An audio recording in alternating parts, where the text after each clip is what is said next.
Video from the road. It's been a while. It's been months. For those keen observers, you'll notice this isn't a Ford. What car am I driving? Or truck? Keep you in suspense. Let me tell you a little bit about the 2022 Ford F-150 powerboost that I had. So, long story short, the truck was a lemon. Truck was lemon lawed, and by the way, this is a Tesla that I got. So, comment away. I've gotten so many comments. When you buy an electric vehicle, you'll realize everybody's got an opinion, number one. Everybody wants to tell you how dumb it is that you're driving an electric car because it's actually worse for the environment than a gas car is. And everybody wants to tell you that they would buy a Tesla, they would go electric, but they drive too much. So, very interesting. By the way, I bought this car for none of those reasons. So, anyways, my Ford F-150 I bought on Halloween last year, 2022. Halloween is when I took delivery of it, of the second one, the 502A Lariat. Ever since I owned that truck, there was issue after issue after issue. The first issue I had, speakers in the ceiling blew out immediately. Any phone call I'd take, the speakers were buzzing, and it was the most annoying thing because that's really all I used it for. The B&O sound system, which I paid extra for, by the way, horrible. Sound system in the Tesla Model Y, by the way, the best sound system that I have ever had in a vehicle. This is the Tesla Model Y Performance. It's red. You can see it right there. It's red. Maybe I'll do an exterior shot when I get home. This car is amazing. But anyways, the Ford F-150, it started out with a major wiring problem, which I had a video about. I ended up deleting once I submitted the lemon law case. I didn't want any problems. I didn't know how sneaky Ford was. So the main wiring harness, it wasn't latched properly. There was a major problem. I don't know what the problem was. It was in the dealer for a week or so.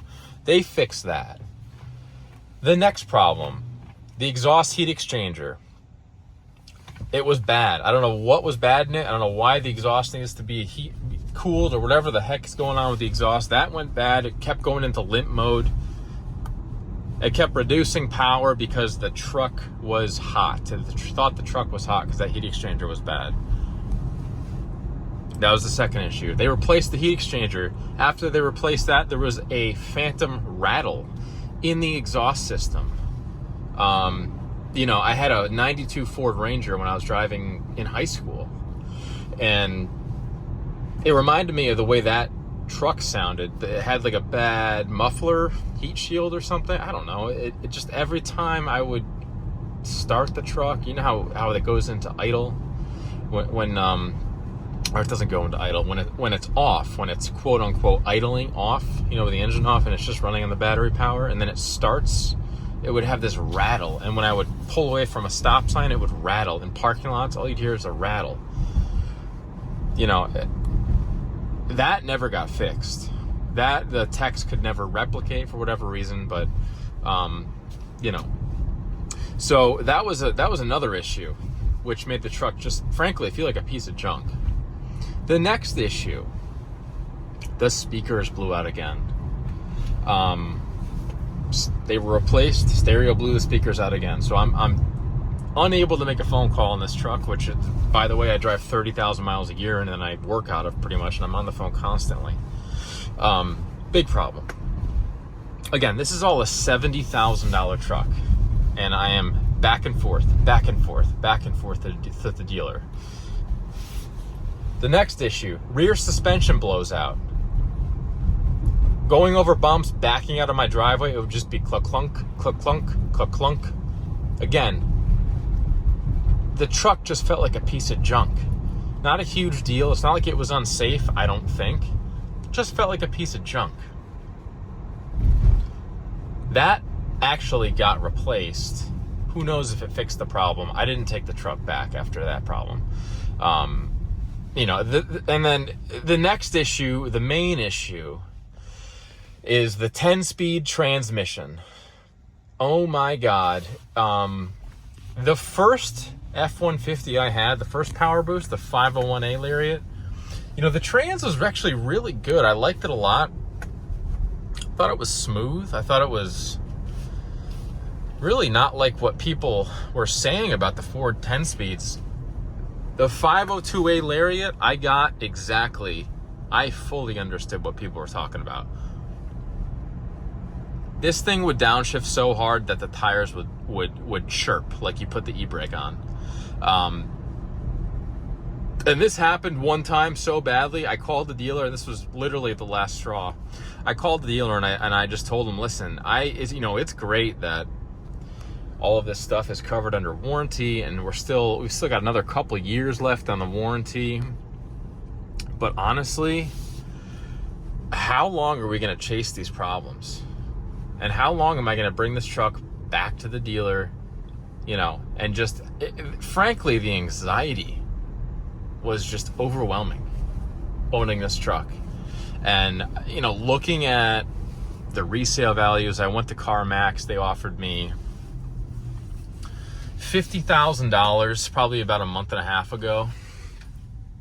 And I paid $69,000. Market value on trucks tanked in the last couple months. If you're in the market for a used truck, now is the time to go scoop one up. Do not buy one new unless you just have the money to burn. The used market is tanking. And for Teslas too, by the way, you really should buy used. I bought this one new, but you should buy them used. The used market has really imploded, which it should have, because the last couple of years have been crazy. So I dropped the truck off. They say bring it right in. The dealer I used, Monaco Ford in Glastonbury, Connecticut, was fantastic. This is really nothing against Monaco or really even Ford. It was just this truck that I had, and I think it was more the build time, not the build time, the time frame when it was built. 2022, I think, was a bad year, maybe end of 2021, when all the supply chain, all the labor shortages happened. They were just throwing whatever they could together by whoever was willing to work. And it showed, because this truck, it wasn't like it had one problem that they just couldn't fix, which is a typical lemon law case. Like a transmission that won't shift right and they can't fix it, and you bring it in 3 times. That's the typical bullshit story that everyone says about lemon laws. It has to be 3 times. It has to be in the dealer 30 days. All that is subjective. The lemon law is very, it's up for interpretation. And that's not what happened with my car. My truck had, it felt like every piece of that truck was a piece of junk. And that's the way I was just very honest with the dealer. I was like, listen, I bought 2 of these trucks in the last year. I don't know what to do right now, because I am $70,000 into this truck and I can't trust the truck to be safe to transport my family. It's not pleasant to transport clients because it's a hunk of junk. There's constantly check engine lights on. There's constantly something wrong. I'm just waiting for the next thing to happen. And thank God Monaco Ford is such a great dealer. They just took the truck. They came, took the truck away, dropped off a loaner vehicle. They actually did it several times because they kept selling. I don't know how it works, but they kept selling the loaner vehicle that I had. So they'd come bring me another one, and like they'd bring me new cars. Like I had a new powerboost.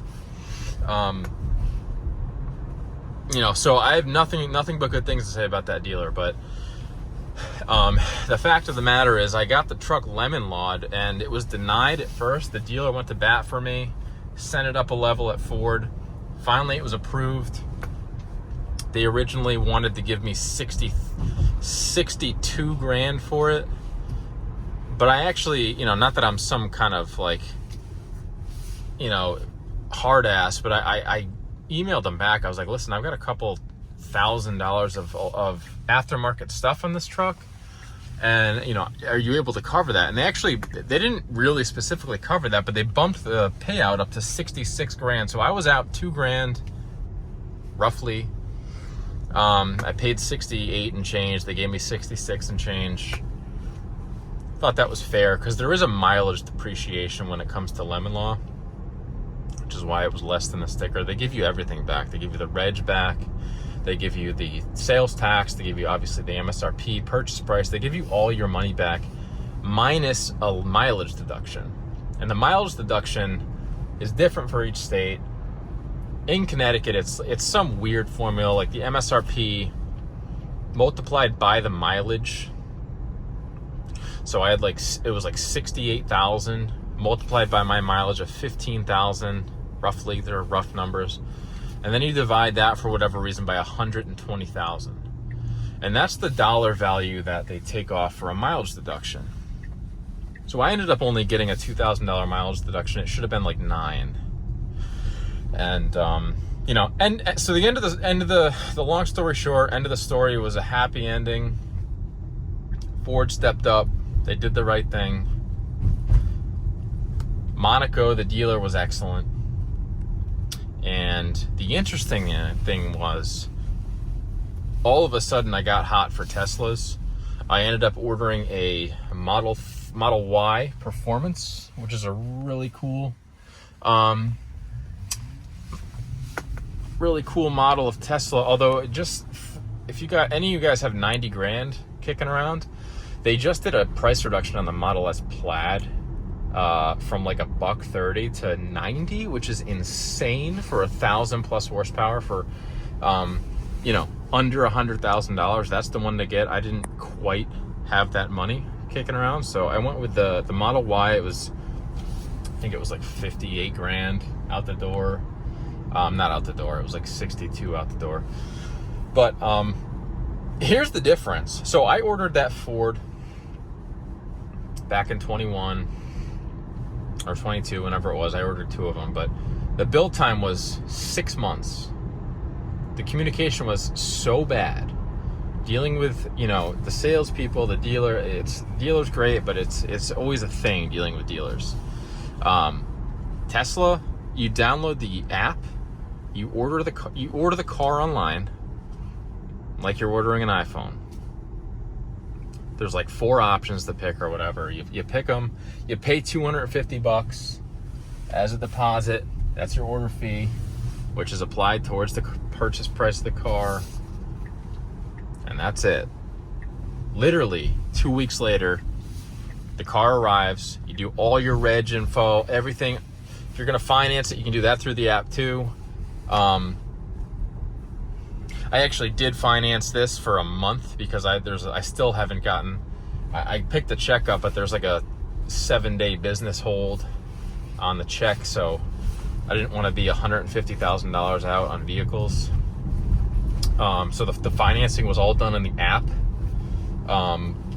My car payment is like $1,000 a month, which is so funny. As soon as I get that check, I'm paying this thing off. But it's just so funny that they didn't even like ask for anything other than my, you know, it was like the easiest credit check. You know, I have a great credit score. I don't even know why, because I never use it, but the financing was super simple, which is the point, and everything else about the process was super simple. Delivery, you show up, your name is in your car window. You just walk around the lot, you find your car, you go inside, you sign a piece of paper, you go out, pair your phone, and you leave. It took a half an hour at the dealer. There was no finance office trying to sell you Simonize and you know, lifetime wheel replacement or whatever the hell else they try to throw into your loan and roll it all in and walk you up the staircase to a $3,000 a month payment. You know, it was just a really, really interesting experience ordering directly from the manufacturer and taking delivery of the car. When you compare that to what I went through with Ford and the chaos of ordering to waiting for it to be built to delivery to problems, and I've had nothing wrong with this car so far. everything about the Tesla has been fantastic. The supercharging is, it's so, the whole thing is so cool. And I don't, you know, environmentally, cost-wise, I have no idea where I stand on any of that. The whole driving experience of Teslas is sick. Maybe I'll do a video if I want, if I feel like it, another day. But, open the wrong one there. But just wanted to update you and kind of put a pin in the saga of my F-150 powerboost experience. Would I recommend buying one? I'm driving a Tesla right now. That's all, you know, take that for what it's worth. I don't want to hate on Ford. You know, I have no idea what the issues with Ford was or why things happened the way they did, but you know, buy one if you want. I chose not to. It's my Charger. So this is the old girl. Pretty cool spec. Highly recommend. And I do still have a Ford over there, by the way. So that's the update. Talk to you later.